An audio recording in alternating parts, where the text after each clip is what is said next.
येनाक्षरसमाम्नायमधिगम्य महेश्वरात् कृत्स्नं व्याकरणं तस्मै नमः। वाक्यकारं भाष्यकारं पतञ्जलिं पाणिनिं सूत्रकारं च प्रणतोऽस्मि मन्त्रे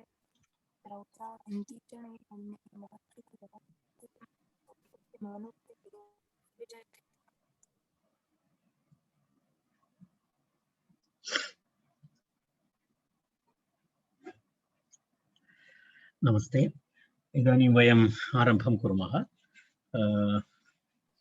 अद्य वयं ह्यः दृष्टवन्तः अस्माकं प्रकरणं अञ्जेः पूजायाम् इति सूत्रपर्यन्तं वयं ह्यः चर्चितवन्तः। अद्य ततः वयम् अग्रे गच्छामः। अञ्जेः पूजायाम् इति सूत्रं, तत्र अंजितः इति एकं रूपं, तदनन्तरं पुनः गत्यर्थे तु अक्तः इति अपरं रूपम् इति रूपद्वयं तत्र अस्माभिः ह्यः चर्चितम्। अंजितः अनन्तरम् अक्तः इति रूपद्वयं। तदनन्तरं पुनः इदानीं वयम् अग्रे गच्छामः। अस्माकम् अग्रिमं सूत्रमस्ति लुभो विमोहने इति अग्रिमं सूत्रम्। लुभो विमोहने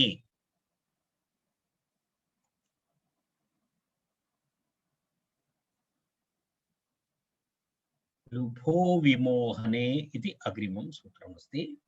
तत्र सूत्रस्य विवरणं पश्यामः। द्विपदं सूत्रमस्ति। लुभः अनन्तरं विमोहने इति द्विपदं सूत्रं। तत्र लुभः इति पञ्चम्यन्तं पदं, विमोहने इति सप्तम्यन्तं पदं, सप्तमी एकवचनं, लुभः विमोहने इति। तत्र अनुवृत्ति अस्ति। सप्तमाध्यायस्य प्रकरणं चलति। सप्तमाध्यायस्य इदानीं बहुभिः सूत्रैः सप्तमाध्यायस्य एव चलति। यदा वयं दृष्टवन्तः इन्निष्ठायां वसदिक्षुधोरिट् अञ्जेः पूजायां लुभो विमोहने, तत्सर्वं वस्तुतः एतानि सर्वाणि सूत्राणि सप्तमाध्यायस्य सूत्राणि सन्ति। तदनन्तरं पुनः पश्यामः। त्वा त्वा निष्ठयोः इति तत्र अनुवर्तते। अर्धधातुकस्य इति अनुवर्तते। इट् इति अनुवर्तते। अर्धधातुकस्य इड्वलादेः इति सूत्रम् अनुवर्तते। अर्धधातुकस्य इड्वलादेः इति सूत्रम् अनुवर्तते।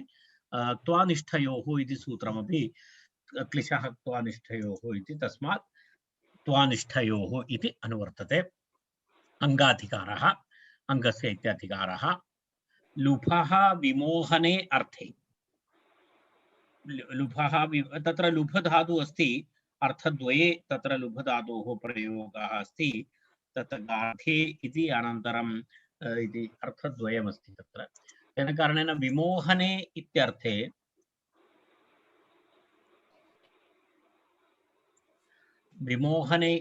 किं भवति? लुभधातु, लुभविमोहने लुभगार्धे इति। तत्र इति धातु दिवादिगणे अनन्तरं तुदादिगणे अस्ति। पश्यतु, लुभगार्धे, to long for, to wish, to be greedy इत्यादिषु अर्थेषु यदा वयं वदामः लोभः इत्यादि शब्दः, लुब्धः इत्यादि शब्दः भवति। पिशुनः, कृपणः इत्यादि अर्थे यदा एवं लुभधातोः एकः प्रयोगः भवति। लुभ्यति, लुभ्यतः, लुभ्य इति एकः प्रयोगः। अपरः लुभधातोः, तर्हि एतस्य लुभ्यति इति रूपं भवति। अपरधातुः अस्ति लुभविमोहने इति धातुः अस्ति, तुदादिगणे भवति। तत्र तस्य किं रूपं भवति इति पश्यतु। तत्र पश्यतु, लुभति, लुभतः, लुभन्ति इति रूपं भवति। तस्य अर्थः किमस्ति? To be confused, to lose senses, to act weird इत्यादिषु अर्थेषु लुभ धातुः अस्ति। तर्हि लुभ धातोः द्विधा प्रयोगः अर्थद्वये लुभगार्धे अनन्तरं लुभविमोहने इति अस्ति। तर्हि तत्र लुभविमोहने इति धातोः किं भवति इति त्वानिष्ठयोः नित्यम् इट् स्यात् न तु गार्धे इति। अर्थात् नित्यम् इट् तत्र करोति। तत्र किमस्ति लुभविमोहने इति अस्ति। लुभविमोहने इति विमोहने अर्थे विद्यमान लुभधातोः त्वा अनन्तरं निष्ठाप्रत्यये परे किं भवति नित्यम् इटागमः भवति। परन्तु गार्धे अर्थे विद्यमान लुभधातोः इट् न भवति इत्यपि अस्ति। तत्र एवमस्ति लुभविमोहने इति धातुः अस्ति दिवादिगणपठित लुभ धातु। तत्र किं भवति त्वाप्रत्यये परे तीषसः इति सूत्रेण विकल्पेन इट् भवति। तत्र तीषसः इति सूत्रं वयं जानीमः, इतः पूर्वं वयं दृष्टवन्तः।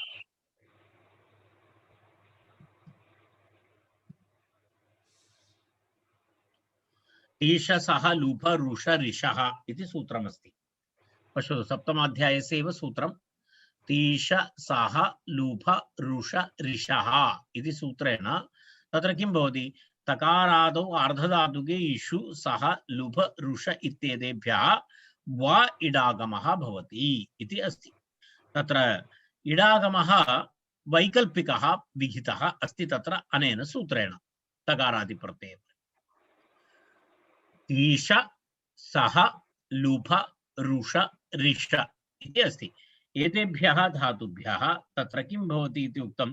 तत्र विकल्पेन ईश सः तकारादौ ईश सः लुभ रुष ऋषः इति एतेभ्यः धातुभ्यः विकल्पेन इडागमः विहितः अस्ति। तस्य विकल्पेन इडागमः विहितः तस्य वैकल्पिक इटः नित्यत्वविधिः अस्ति अत्र अनेन सूत्रेण तद्विधीयते। तत्र किं भवति लुभविमोहने इत्यस्य नित्यम् इडागमः भवति इति। वस्तुतः वैकल्पिकविधि आसीत् तद् नित्यविधि करोति। लुभविमोहने अर्थे पश्यतु अत्र लुभविमोहने अर्थे वर्तमानात् त्वानिष्ठयोः इडागमः भवति इति उक्तं। लुभित्वा इति एकः शब्दः लुभविमोहने इति वर्तते इडागमः निष्ठयोः इडागमः भवति इति उक्तं। तत्र अहं न जानामि तत्र रूपद्वयं दत्तमस्ति तत् कथं भवति इति। नित्यमिट् भवति अत्र कुत्रचित् अत्र पूर्णं प्रामाणिकं नास्ति। एतत् पश्यामः वयम्। एक एव रूपं भवति तत्र लुभधातु त्वानिष्ठयोः नित्यम् इट्टागमः स्यात् न तु गार्ध्ये इति लुभ इति भवति। लुभितः इति प्रयोगः भवति।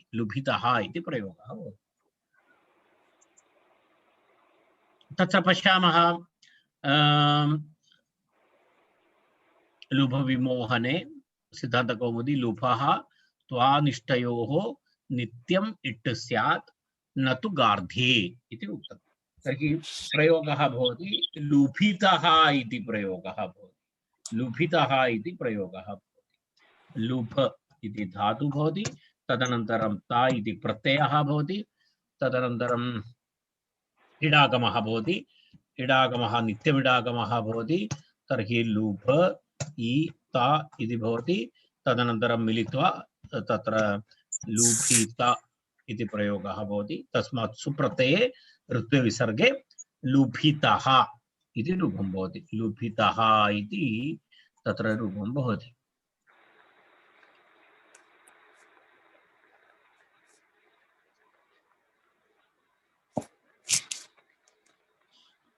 तत्र पश्यामः अग्रे वयं गार्ध्ये तु लुब्धः इति तद् अपरधातु अहं दर्शितवान्। तत्र लुभधातोः अपरं तु दर्शितवान् अस्मि अहं लुभगार्ध्ये इति। तस्मात् किं भवति ततः नित्यं तत इडागमः न भवति, तत्र इडागमः न भवति इति अस्ति। अपरधातुः अस्ति, किञ्चित् लेट् जायिन् कृतवन्तः तेषां कृते अहम् एतत् दर्शयामि। लुभधातोः विमोहने इति अस्ति, तदनन्तरं लुभधातोः गार्धे इति। तत्र अयं विषयः नास्ति, तत्र तु इडागमः न भवति, गार्धे तु इडागमः न भवति। तत्र किमस्ति, लुभ त इति भवति। तत्र किं भवति, तत्र लुभधातोः किं प्रक्रिया मध्ये प्रक्रिया किञ्चिदस्ति, वदामि। लुभ इति धातुः भवति, तदनन्तरं ता इति प्रत्ययः भवति, इडागमः तु न भवति, लुभ त इति भवति। तत्र निष्ठातकारस्य थकारादेशः भवति, फकारस्य झलांझश्चषि इति सूत्रेण बकारः भवति। छषस्तथोर्धोधः इति सूत्रम्, इतः पूर्वम् अस्माभिः चर्चितं सूत्रमस्ति। छषस्तथोर्धोर्धः इति, छषस्तथोर्धोर्धः इति सूत्रेण तत्र किं किं किं भवति, एकं तु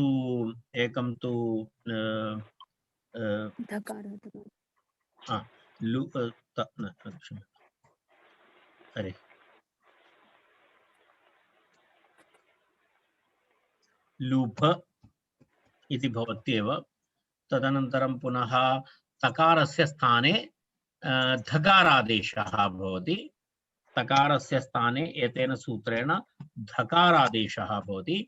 अनन्तरं भ इत्यस्य स्थाने जस्त्वं भवति, तर्हि किं भवति, लुब इति भवति, लुब अनन्तरं थ, एवं लुब्ध इति रूपं भवति।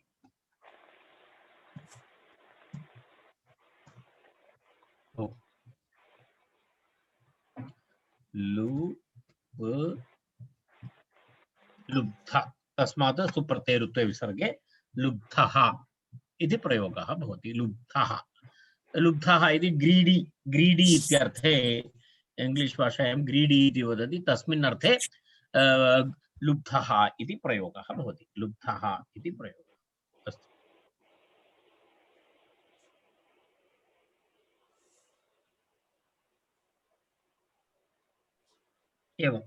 एवं प्रयोगः भवति। तदनन्तरं सूत्रम् इदानीम् अत्र सम्पन्नम्। अग्रिमं सूत्रमस्ति क्लिशाः त्वानिष्ठयोः इति सूत्रम्। क्लिशाः त्वानिष्ठयोः इति सूत्रमस्ति। तद् सूत्रं वयं पश्यामः इदानीं, तस्य विवरणं पश्यामः।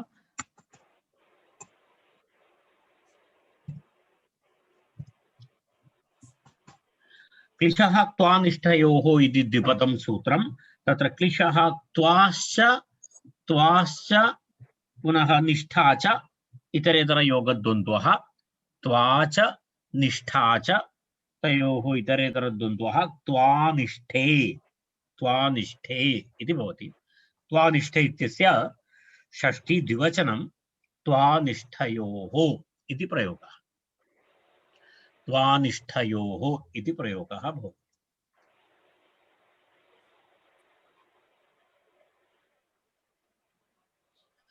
त्वाच निष्ठा च।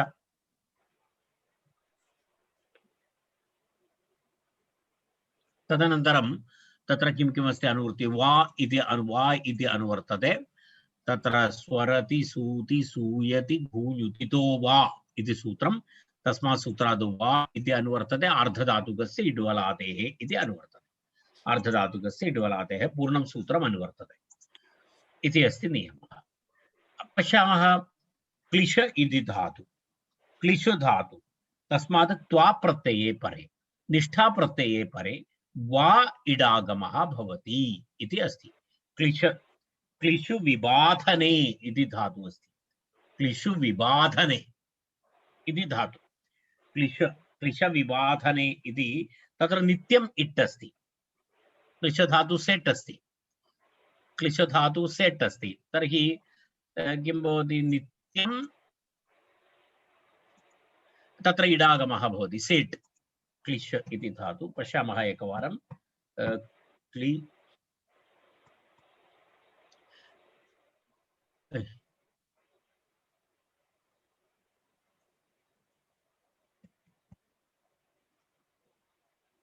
क्लिश धातु क्लिशु विबाधने इति क्रियादिगणे अस्ति एषः धातु।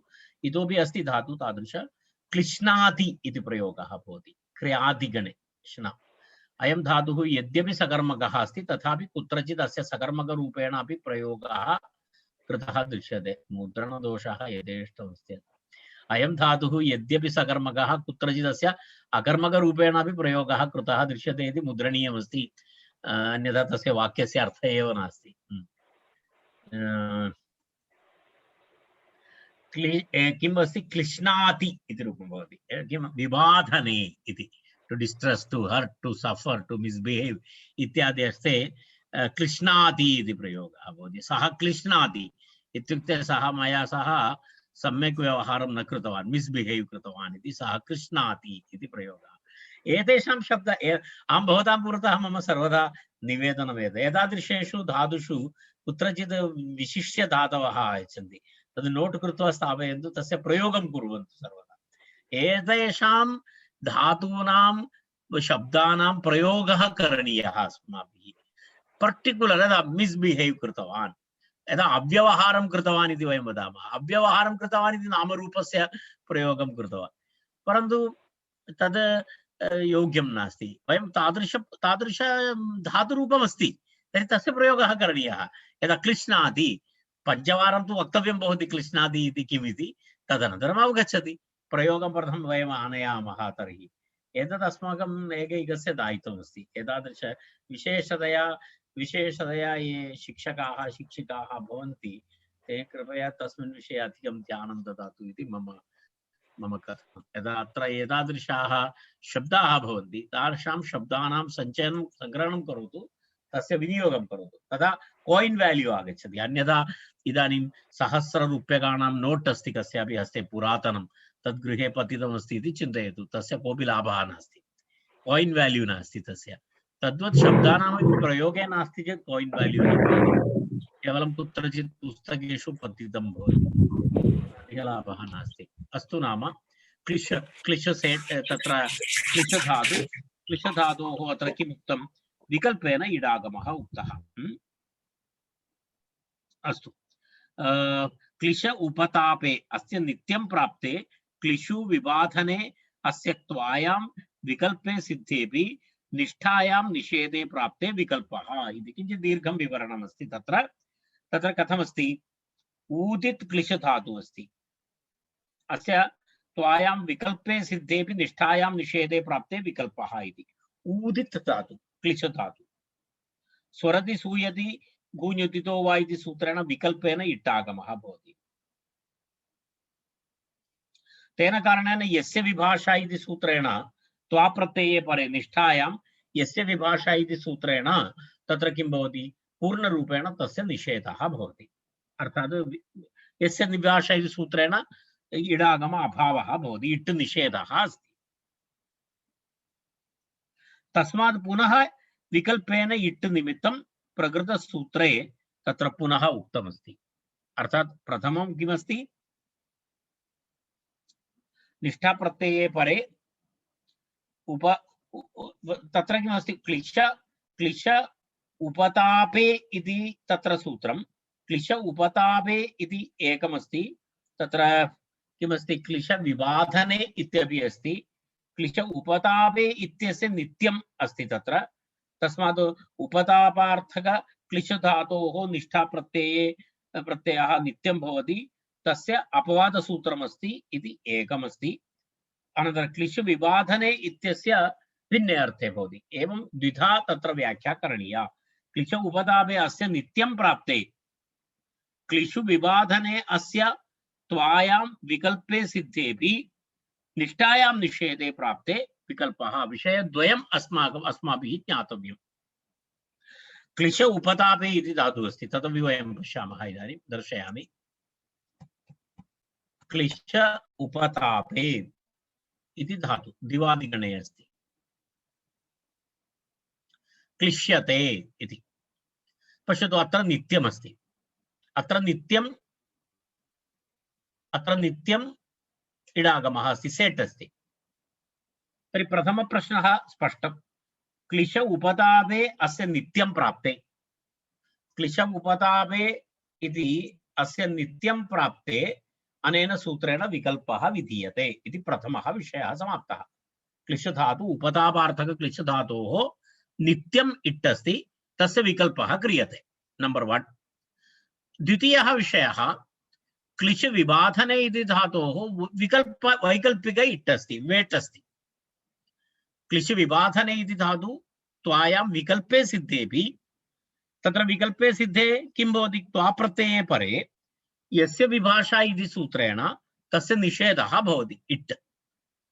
तर्हि निषेधे प्राप्ते पुनः विकल्पविधि कृते विधि निमित्तं क्लिशः त्वानिष्ठयोः इति सूत्रम्। तर्हि एवं तत्र विषयद्वयं क्लिश उपधापे इत्यर्थ इति धातोः नित्ये प्राप्ते तस्य विकल्पनं क्लिश विबाधने इत्यत्र विकल्पे ऑलरेडी विकल्पे अस्ति, तस्य यस्य विभाषा इति सूत्रेण निषेधः भवति। पुनः तत्र निषेधे प्राप्ते पुनः विकल्पविधि निमित्तं क्लिश उक्त्वानिष्ठयोः इति। एवं तत्र विषयद्वयम् अत्र प्रतिपादितं। क्लिश उपतापे अस्य नित्यं प्राप्ते, क्लिश विबाधने अस्य त्वायां विकल्पे सिद्धेपि निष्ठायां निषेधे प्राप्ते विकल्पः इति विषयः अवगतः स्यात् इति मन्ये। तत्र विषयद्वयं धातुद्वयम् एकत्र नित्यं प्राप्ते विकल्पः, अपरत्र विकल्पेन प्राप्ते निषेधः, पुनः विकल्पः इति। नित्यं प्राप्तं तत्र किमपि चर्चनीयमेव नास्ति। क्लिश विबाधने इत्यत्रैव निषेधः। प्रथमं क्लिश विबाधने इत्यत्र किञ्चित् किं भवति? तत्र एवं क्लिश विबाधने इत्यत्र विकल्पः तत्र क्रमत्रयं भवति। तदनन्तरं तस्य यस्य विभाषा इति सूत्रेण निषेधः तदनन्तरं पुनः तस्य पुनः विकल्पार्थम् एवं क्रमः भवति। कुत्र? क्लिश विबाधने इत्यत्र। क्लिश उपतापे इत्यत्र किं भवति? एवं भवति। प्रथमं किं भवति? नित्यं, तदनन्तरं विकल्पः इति भेदः। एवं अस्माभिः चिन्तनीयम् अस्ति। प्रथमं तु कस्य अस्ति?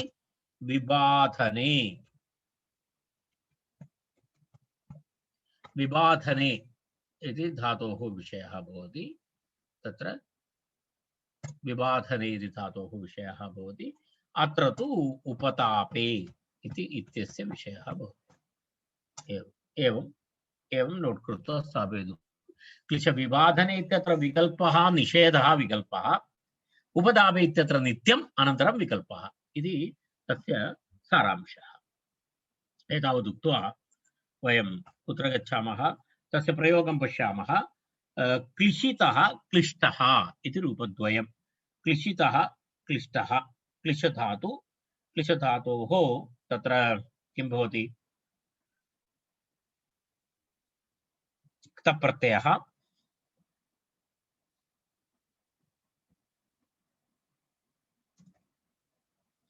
क्लिशधातोः तप्रत्यये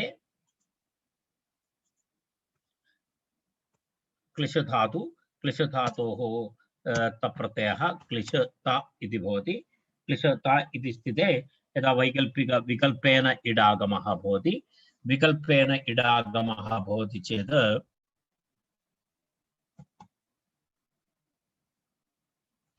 विकल्पेन इडागमे सति तत्र किं भवति? ई भवति, अनन्तरं ता भवति। राइट? क्लिशिता इति भवति। क्लिशिता इति भवति। क्लिशिता मिलित्वा क्लिशिता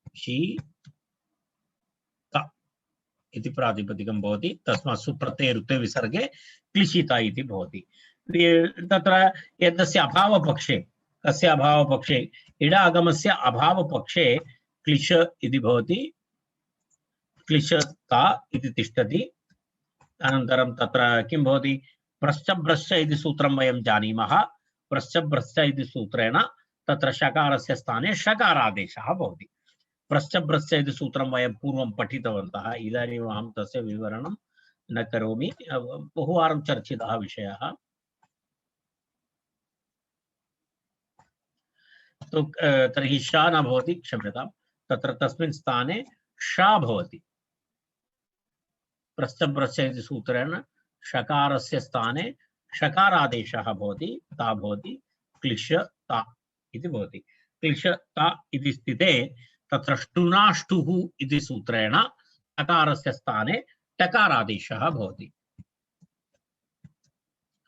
तर्हि क्लिष्ट इति भवति, तस्मात् सुप्रत्ययरुत्ते विसर्गे क्लिष्टः इति रूपं भवति। क्लिष्टः इति। तो क्लिशितः इत्यपि रूपमस्ति, क्लिशितः इत्यपि रूपमस्ति, क्लिष्टः इत्यपि रूपमस्ति।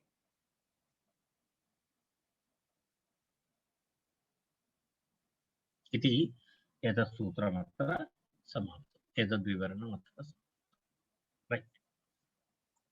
अग्रिमं सूत्रं पूङश्च इति सूत्रमस्ति। पूङश्च, पूङः च इति द्विपदं सूत्रम्। पूङः च इति द्विपदं सूत्रम्। तत्र पूङः इति पञ्चम्यन्तं पदं, पञ्चमी एकवचनं। तत्र किमस्ति, पूङ इति धातुः अस्ति। पूङपवने, पूङपवने इति धातुः अस्ति। पूङपवने इति धातोः पञ्चमी एकवचनं पूङः च इति अव्ययम्। वा इति अनुवर्तते, त्वानिष्ठयोः इति अनुवर्तते, अर्धधातुकस्य इड्वलादेः इति अनुवर्तते। सप्तमाध्यायस्य द्वितीयपदस्य सूत्रमस्ति। यदि अनुवृत्तयः तु यदा वयं दृष्टवन्तः।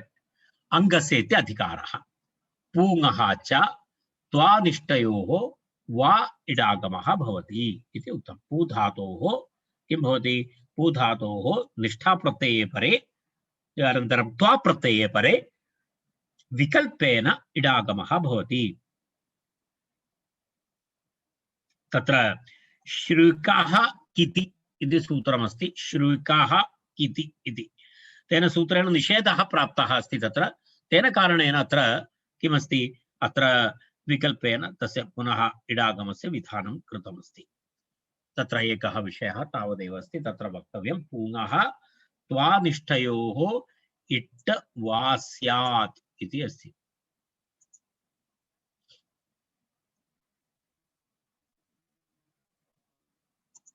तत्र बालमनोरमायां क्लिशः त्वानिष्ठयोः इति इत्यतः तदनुवृत्तेरिति भावः इड्वा इति। स्वरितसूति इत्यतः वाग्रहणस्य इण्निष्ठायाम् इत्यतः इडित्यस्य च अनुवृत्तेरिति भावः। श्रुक एतद् वाक्यम् अत्र पठितव्यं। श्रुकः इति निषेधे प्राप्ते विकल्पोऽयं। श्रुकः किति इति सूत्रं वयं पूर्वं दृष्टवन्तः। तेन सूत्रेण अत्र निषेधः भवति, इडागम निषेधः अस्ति। तेन कारणेन इडागम निषेधः अस्ति इति कृत्वा तत्र विकल्पविधिनिमित्तम् इदं सूत्रं पूङश्च इति सूत्रं। पूङश्च इति सूत्रम् अर्थात् पूर्वं तत्र शुल्कः किति इति सूत्रेण इट् निषेधः कृतः, तदनन्तरं पुनः इट् विकल्पः कृतः अत्र पूङः इति। तेन पवितः इत्यपि रूपं भवति, पूतः इत्यपि रूपं भवति। रूपद्वयमस्ति, पवितः इत्यपि दृश्यते, पूतः इत्यपि दृश्यते।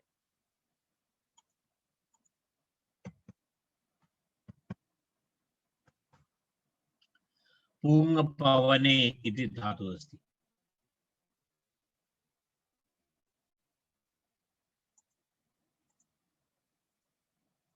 पवते पवेते पवन्ते, पवसे पवेथे पवध्वे, पवे पवावहे पवामहे इति तत्र पूङपवने इति धातोः रूपमस्ति।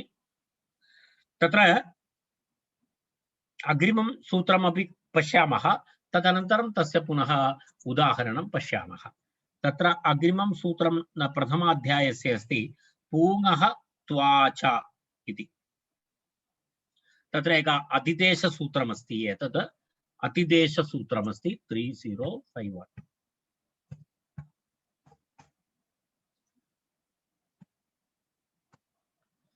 पूङः त्वा च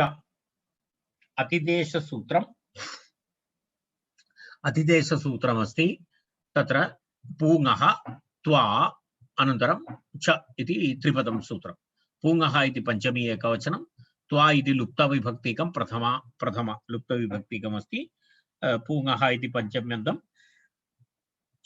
त्वा इति लुप्तप्रथमागं लुप्तप्रथमा अस्ति तत्र त्वा इति अव्ययं पुनः किमस्ति च इति अव्ययं तत्र एवमस्ति च अव्ययं त्वा इति लुप्तप्रथमागम् अनन्तरं नत्वा सेट् इति तत्र निष्ठा शीङ्स्विति इत्यादि निष्ठा इति च अनुवर्तते अनुवृत्ति अस्ति निष्ठा इति अनुवर्तते तत्र पश्यतु निष्ठा शीङ् स्वदि मिति च्विति धृषः इति प्रथमाध्यायस्य द्वितीयपादं तस्मात्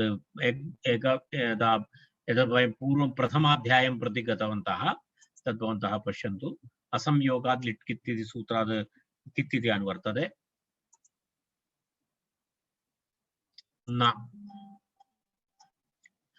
त्वा सेट् इति सूत्रं तस्मात् न इति अनुवर्तते अर्थात् अत्र कित् अस्ति खलु त्वा प्रत्ययः तस्य किद्वत् भावः कित् नास्ति सः कित् न इति वदति अर्थात् इदानीं पर्यन्तं त्वा प्रत्ययः वयं कित् इति परन्तु पूङ धातोः पश्यतु अत्र यदा यदा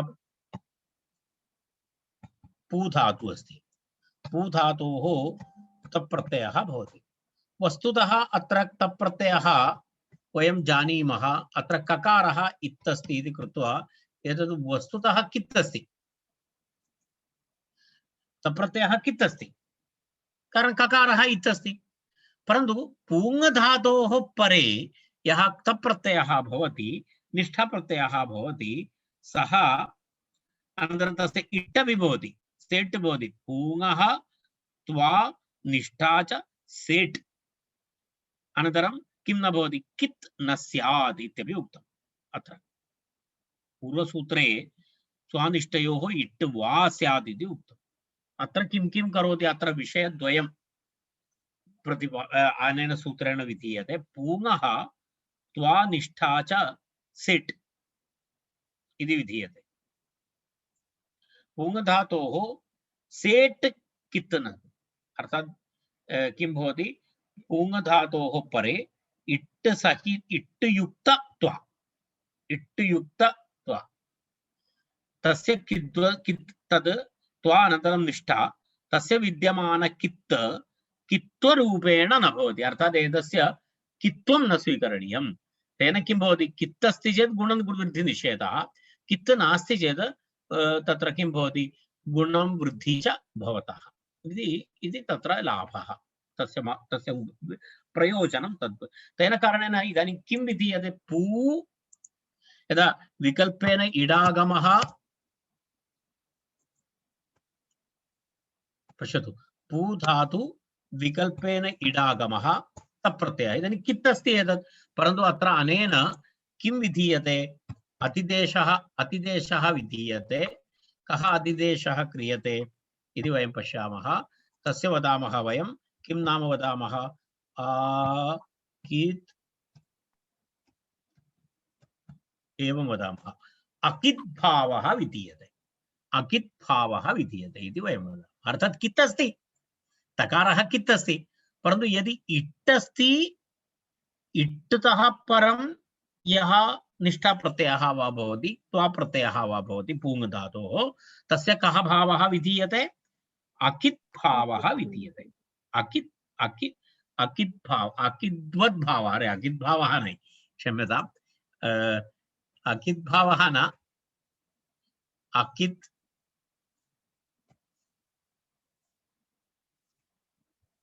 अकिद्वत् भाव एवं वक्तव्यम् अकिद्वत् भावः करणीयः इति अकिद् भावः अपेक्षया अकिद्वत् भावः अकित् इव भवति तत् अकिद्वत् भावः विधीयते तर्हि अकिद्विद् भावः विधीयते चेत् कः लाभः भवति अत्र गुणः भवति वृद्धिः वा भवति यत्किमपि भवति तत्सर्वम् अर्थात् भवितुम् अर्हति तर्हि पश्यतु एवं एवं तत्र तत्र पू अनन्तरम् ई पू ई त इति अस्ति खलु तत्र तत्र एवं एवं कित् अस्ति एतत् सर्वम् अभवत् तदनन्तरं पुनः अग्रे गच्छामः वयं प्रक्रियायां तर्हि पूङः क्त्वा निष्ठा च सेट् किन्न स्यात् इति उक्तं पू इ त इति अभवत् पू इ त इति स्थिते सार्वधातुकार्थधातुकयोः इति सूत्रेण गुणः भवति कारणम् अकिद्वद्भावः इदानीं गुणनिषेधः नास्ति कित् अस्ति चेत् किङ् इति च इति सूत्रेण निषेधः भवति अत्र तु अकिद्वद्भावः कृतः अकिद्वद्भावे सति तत्र किं न भवति तत्र न किं भवति गुणः भवति तर्हि पो इ अनन्तरं त इति भवति अवादेशः एचोयवायावः इति सूत्रेण अवादेशः तत्र किं भवति पव इति भवति अवादेशे पव इति भवति तदनन्तरम् इ तदनन्तरं त इति भवति मिलित्वा पवित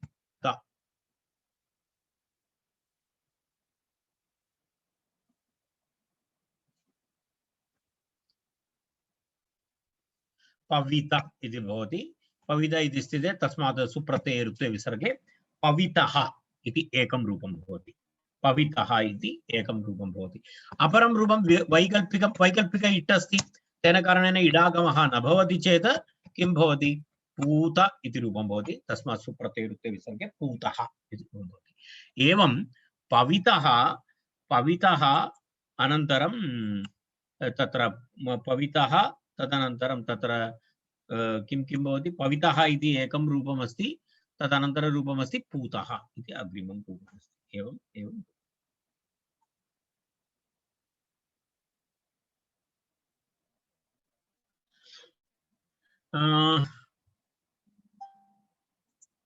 अग्रे गच्छामः तत्र किमस्ति पूतः त्वाग्रहणम् उत्तरार्थम् इति त्वा इति ग्रहणं तत्र उत्तरार्थम् अग्रिमसूत्रे अपि तस्य एतद् भवति नोपदाद् इत्यत्र हि त्वैव सम्बध्यते इत्यपि उक्तं तत्र किञ्चित् विवरणमस्ति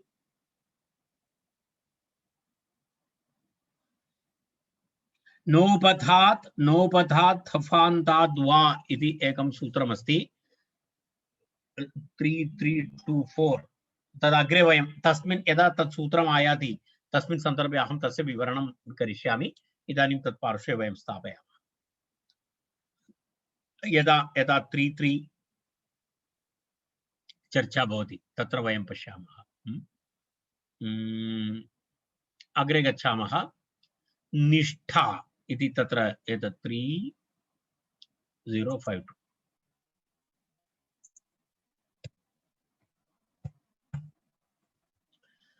पश्यतु अग्रिमं सूत्रं सूत्रमस्ति निष्ठा शीं स्वीति मिति क्ष्विति धृषः इति सूत्रमस्ति शीं स्वीति मिति क्ष्विति शीं स्वीति मिति क्ष्विति धृषः इति सूत्रम् निष्ठा इति प्रथमा एकवचनं शीति शीं स्वी मिति क्षिति दृशः च इति अस्ति खलु तत्र शीं च स्वितिश्च मितिश्च श्वितिश्च दृशु च तेषां समाहारद्वन्द्वः शीं स्वीति मेदि क्ष्विति दृश इति तस्मात् शीं स्विति दृशि शीं स्विति मिति क्ष्विति दृशः इति पञ्चमी एकवचनं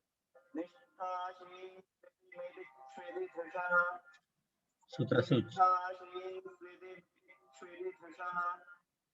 एवम् उच्चारणमस्ति सूत्रस्य कित् इति अनुवर्तते प्रथमाध्यायस्य एव सूत्रमस्ति प्रथमाध्यायस्य द्वितीयपादस्य सूत्रमस्ति तत्र एवमस्ति कित् इत्यपि अनुवर्तते येभ्यः तत्र येभ्यः सेन्निष्ठा किन्न स्यात् इति अकिद्वद्भावविधायकं सूत्रम् अकिद्वद्भावविधायकं सूत्रं केभ्यः धातुभ्यः शीङ स्विद मिद क्ष्विद धृष एतेभ्यः धातुभ्यः परे इट्युक्त निष्ठा प्रत्ययस्य अकिद्वद्भावः विधीयते, तस्य कित्वं नास्ति इत्यर्थः।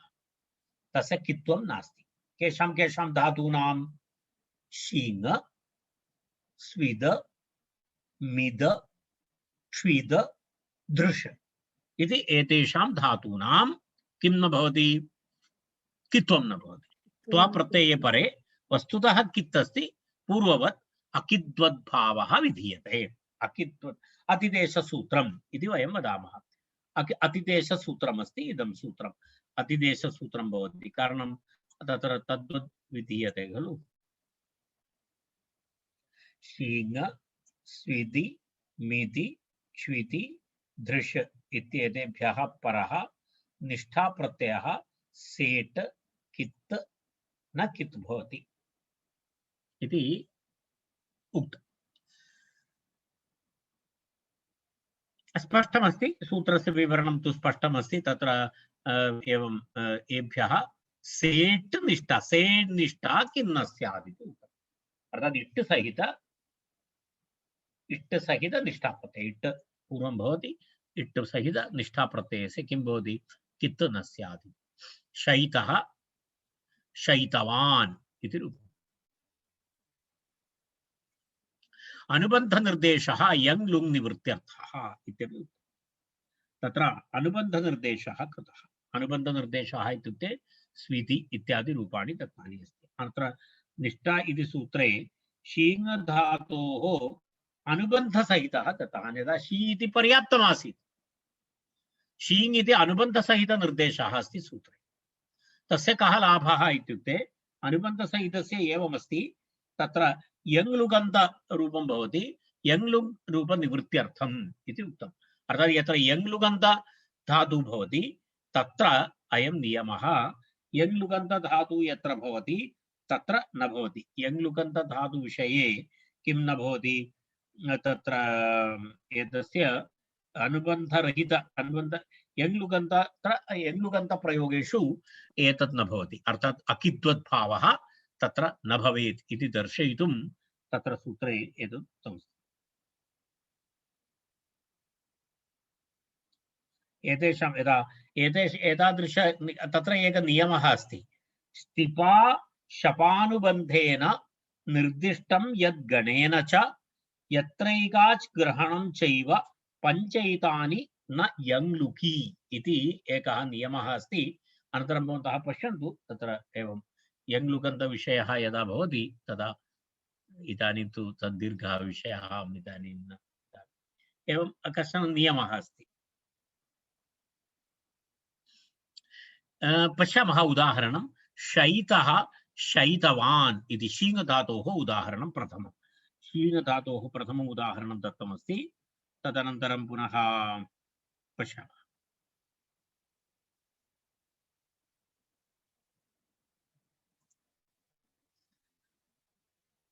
धातु किमस्ति? शीङ धातु। शीङ धातु इतः पूर्वं वयं दृष्टवन्तः। शीङ स्वप्ने, शीङ स्वप्ने इति धातु अस्ति। शेते दृष्टमस्माभिः पूर्वं शीङ धातु। तदनन्तरं पुनः प्रक्रियां पश्यामः।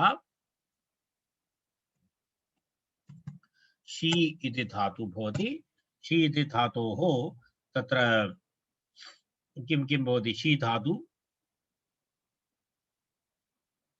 तत्र किं किं रूपमस्ति? शयितः, शयितवान् इति अस्ति। शीङ स्वप्ने शी धातोः कप्रत्ययः। कप्रत्ययः अकिद्वद्भावः। अकिद्वद्भावः भवति इति कृत्वा तत्र किं भवति?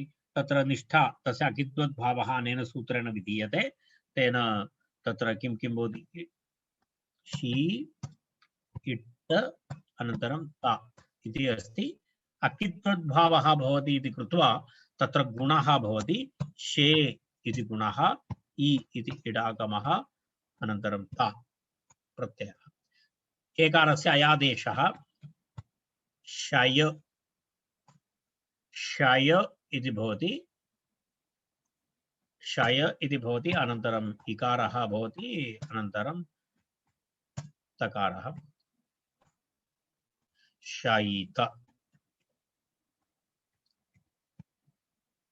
इति प्रातिपदिकं भवति। तस्मात् सुप्रत्ययरुत्ते विसर्गे शयितः इति रूपं भवति। शयितः क्तवतु प्रत्यये शयितवान् इति रूपं भवति। शयितवान् इति तत्र विशेषतया विवरणस्य आवश्यकता नास्ति इति मन्ये। तत्र शी तवत् इति भवति। शे इ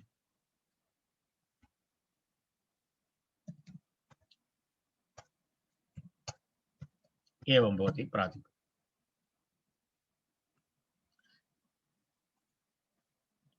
शी इ तवत् इति भवति। शयितवत् इति प्रातिपदिकं भवति। शे इ शयितवत् इति भवति। शयितवत् इति प्रातिपदिकं। तस्मात् प्रथम एकवचने शयितवान् इति रूपं भवति। शयितवान्।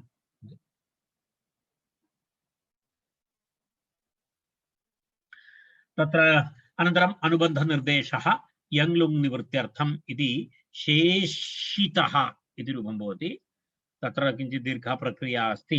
यङ्लुङ् रूपाणाम् अस्माकम् अत्र अभ्यासः न जातः इति मन्ये। ये पठितवन्तः ते जानन्ति। तत्र यङ् प्रत्ययः भवति, अनन्तरं पुनः यङ् लुक् भवति, धातोः द्वित्वं भवति। दर्शयामि एकवारं कौतुकमस्ति चेत्। शी धातु भवति मूलतः। यङ् लुक् रूपं कथं भवति इति। शी इति धातु भवति। शी इति धातु अर्थात् शेषितः इत्युक्ते यः वारं वारं शयनं करोति इति अतिशयार्थे भवति खलु। तत्र पुनः पुनः शेषितः इत्युक्ते यः दिने रात्रौ सर्वदा निद्रां करोति सः शेषितः इति प्रयोगः भवति।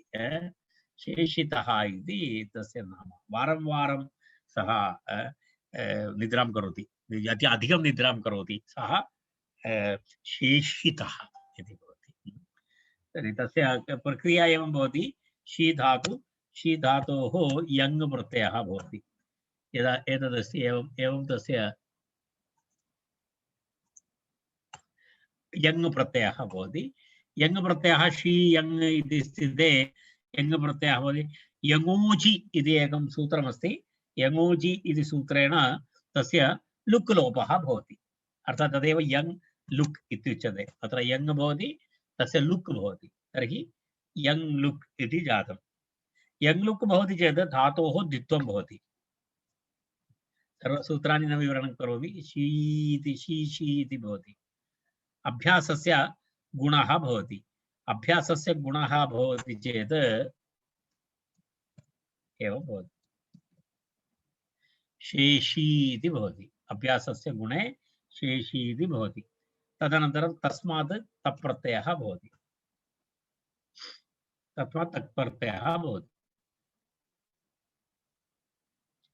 तर्हि शे शी इट ता इति भवति। इट ता इति भवति। तत्र शीङ् धातोः अनुबन्धसहितनिर्देशकारणेन अत्र यङ् लुगन्धविषयः अस्ति। तेन कारणेन किं भवति, अत्र अकित्वद्भावः न भवति। अत्र अकित्वद्भावः न भवति। तस्मात् तत्र गुणः सार्वधातुक अर्धधातुकयोः इति यः गुणः भवति तस्य निषेधः भवति। अत्र पश्यतु, इदानीं किं भवितुम् अर्हति। शी अनन्तरम् इट् सहित ता अस्ति। शी इट् सहित ता अस्ति। तर्हि अत्र किं भवितुम् अर्हति, अकित्वद्भावः भवितुम् अर्हति। अकित्वद्भावः भवति चेत् इदानीं पुनः किं भवति, शे इति भवति। तत्र गुणः भवति शी धातोः। तदनन्तरं भिन्नरूपं भवति। परन्तु अत्र तथा न भवति। अत्र अकित्वद्भावः नास्ति, कित्वद्भावः कित् अस्ति। कित् अस्ति इति कृत्वा शी इत्यस्य गुणः न भवति। तर्हि तत्र शे इति तिष्ठति। तत्र किं भवति, तत्र इ अनन्तरं शी इत्यस्य इ, तदनन्तरम् इकारः। एतयोः तत्र किं भवति, एरनेकाचो असंयोगपूर्व इति सूत्रेण तत्र इकारस्य स्थाने यकारादेशः भवति। तत्र किं भवति, तर्हि कथं रूपं भवति इत्युक्ते शे शी तत्र एवं भवति।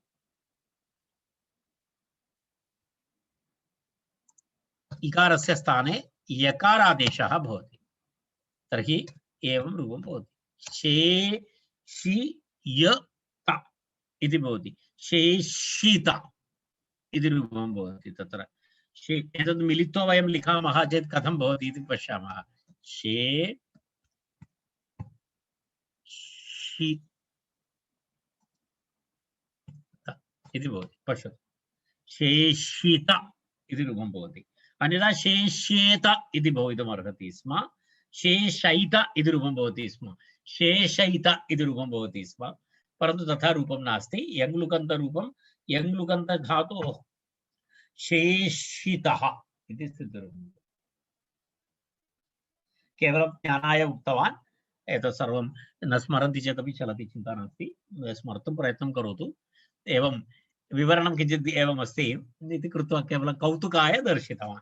एवं रूपं भवति शेषितः इति यङ्लुकन्तरूपम् अस्ति। शेषितः इति शब्दं स्मरतु।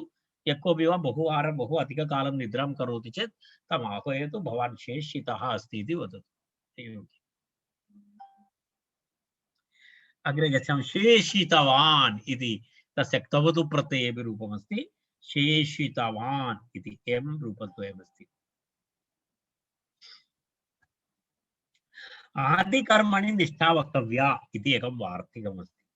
आदिकर्मणि निष्ठा वक्तव्या इति। आदिकर्मतः निष्ठा प्रत्ययः भवति इति। आदिकर्म इति तत्र निष्ठा प्रत्ययः। तदनन्तरं तस्य विवरणम् अग्रे भविष्यति। आदिकर्म इत्युक्ते किमस्ति? दीर्घकालेन साध्यं यत्किमपि कार्यं, दीर्घकालेन यत्किमपि साध्यं कार्यमस्ति तस्य प्रारम्भकालः अस्य भागः आदिकर्म इत्युच्यते। आदिकर्म नाम तदस्ति। आदिकर्म इत्युक्ते दीर्घकालेन साध्यकार्यस्य प्रारम्भकालस्य भागः आदिकर्म इत्युच्यते। आदिकर्म इत्युच्यते।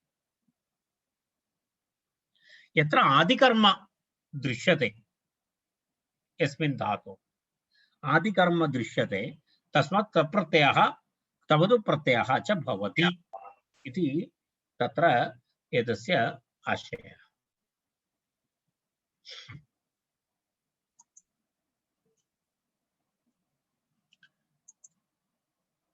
तत्र पश्यामः, तत्र तस्य विवरणं तु अग्रे भविष्यति। क्रियायाः प्रारम्भतः आरभ्य समाप्तिपर्यन्तं वर्तमानकालः इत्युच्यते। क्रियायाः प्रारम्भतः समाप्तिपर्यन्तं। तस्मात् किं भवति?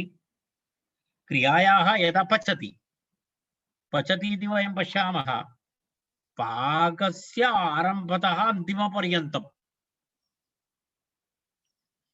पाकः इत्येव, पचति इति पाकं करोति इत्येव भवति। तर्हि तस्य आदिभागः यः भवति तत्तु भूतकालः तु न भवति, सोऽपि वर्तमानकालः एव भवति। किमर्थं? तद् आरभ्य अन्तपर्यन्तं वर्तमानकालः। तर्हि आरब्धं तत् सः कालः अतीतः, तर्हि इदानीं भूतकालः इति नास्ति। पचति इति आरम्भतः अन्तपर्यन्तं वर्तमानकालः। यदा तण्डुलं पचति तर्हि एवं कृतवन्तः वयं, तण्डुलं स्वीकृत्य प्रक्षालनं कृतं, तर्हि सः भूतकालः वा? न। प्रक्षालनं कृतं, पाकपर्यन्तं वर्तमानकालः एव, तत्सर्वं वर्तमानकाले एव। आदिकर्म भूतकालः न भवति, आदिकर्म वर्तमानकालः भवति, भूतकालः न भवति। परन्तु तप्रत्ययस्य समस्या का इत्युक्ते तप्रत्ययः भूतकालं दर्शयति। किमर्थं वार्तिकस्य आवश्यकता? तप्रत्ययः कस्मिन् अर्थे अस्ति? तप्रत्ययः भूतकालं दर्शयति। तर्हि स्वाभाविकरूपेण आदिकर्मणः आदिकर्म विवक्षित धातोः तप्रत्ययः भवितुं नार्हति। कारणं तद् वस्तुतः भूतकालविषयः अस्ति खलु। तप्रत्ययः भूतकाले अस्ति। आदिकर्म वर्तमानकालः अस्ति तर्हि वर्तमानकालार्थवृत्तेः धातोः कथं भूतार्थवृत्ति भूतार्थ प्रत्ययः भवति इति समस्या। तेन कारणेन अत्र विशेषविधिः किमस्ति आदिकर्म विवक्षित धातोः आदिकर्मार्थे विद्यमान धातोः किं भवति इति भूतार्थक तप्रत्ययः भवति इति तत्र वर्तमानकाले तप्रत्ययः भवति भूतार्थकः इति एतत् एतस्य वार्तिकस्य आशयः। अन्यथा तप्रत्ययः न भवति अन्यथा तप्रत्ययः न भवति कारणं किमस्ति तद् वर्तमानकालः अस्ति आदिकर्म इति वर्तमानकालः तदर्थमेव अहं दीर्घं विवरणम् उदाहरणं दत्तवान् पचति इति। पचति इत्यस्य भिन्नभिन्नक्रियाः भवन्ति तण्डुल प्रक्षालनादारभ्य पात्र प्रक्षालनादारभ्य तण्डुल प्रक्षालनादारभ्य तत्र यदा चुल्लिका दीप तत्र अग्निज्वालनं चुल्लिका उपरि स्थापनम् अथ सन्तापनं फूत्कारत्वम् इति भिन्न प्रयोगाः। फूत्कारः इदानीं न क्रियते किमर्थम् इत्युक्ते फूत्कारस्य आवश्यकता नास्ति इदानीं सर्वे ग्यास् उपरि कुर्वन्ति इति कृत्वा फूत्कारस्य आवश्यकता नास्ति। पुरातनकाले फूत्कारोऽपि भवति तत्र यदा चुल्लिका मध्ये स्थापयति काष्ठं स्थापयति तर्हि फूत्कारः करणीयः भवति अग्निनिमित्तं। तर्हि एतत् सर्वं वर्तमानकालः पचति इत्यत्र एकं समाप्तम् अपरं समाप्तम् इति भूतकालः न भवति। तस्मात् अत्र विशेषतया वार्तिकमुक्तम् आदिकर्म इति तत्र किमर्थम् आदिकर्मणि निष्ठा वक्तव्या इति उक्त्वा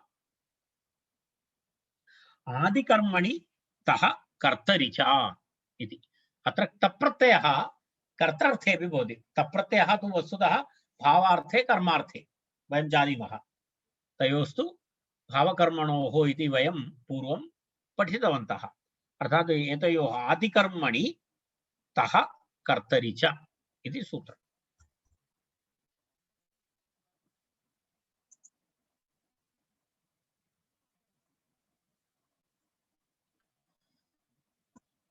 आदिकर्मणि तः कर्तरि च आदिकर्मणि तः कर्तरि च इति सूत्रम्। तत्र सूत्रस्य विवरणं पश्यामः।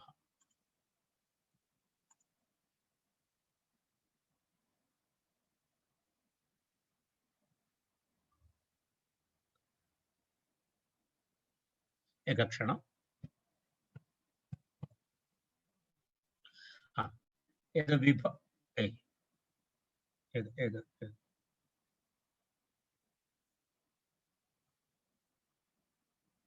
33 भवति ओके 3053 आदिकर्मणि तः कर्तरि च इति चतुष्पदं सूत्रम्। आदिकर्मणि आदि च आदः कर्म आदिकर्म तस्मिन् आदिकर्मणि इति कर्मधारय आदिकर्मणि इति सप्तम्यन्तम् तः इति प्रथमा एकवचनं कर्तरि इति सप्तमी एकवचनं च इति अव्ययम्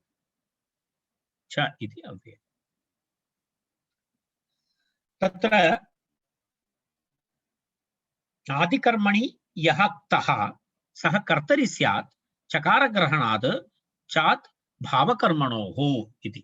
अर्थात् आदिकर्मणि यः तप्रत्ययः विहितः सः कर्तरि भवति इति। अन्यथा तप्रत्ययः कस्मिन् अर्थे अस्ति भावार्थे कर्मार्थे च तप्रत्ययः।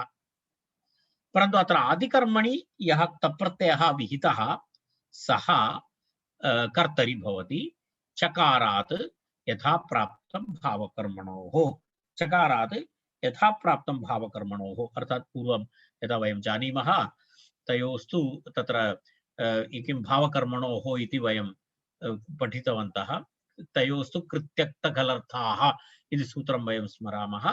तेन सूत्रेण भावार्थे कर्मार्थे च तप्रत्ययः भवति इति वयं पठितवन्तः। तस्य किञ्चित् अपवादरूपेण अत्र आदिकर्मणि यः तः विहितः सः कर्तरि भवति चकारग्रहणात् यथा प्राप्तं भावकर्मणोः अपि भवति इत्यर्थः। आदिभूतः क्रियाक्षणः आदिकर्म आदिभूतः क्रियाक्षणः आदिकर्म तस्मिन् आदिकर्मणि इति भूतत्वेन विवक्षिते यः तप्पितः विहितः तस्य अयम् अर्थनिर्देशः इति उक्तम्।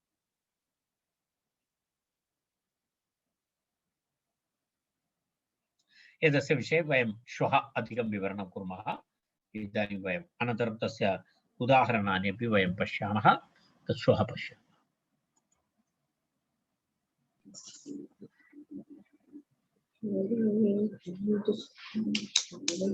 शान्ति मन्त्रं कुर्मः। सर्वे पश्यन्तु मा कश्चित् दुःखभाग् भवेत्। ॐ शान्ति शान्ति शान्तिः। धन्यवादः।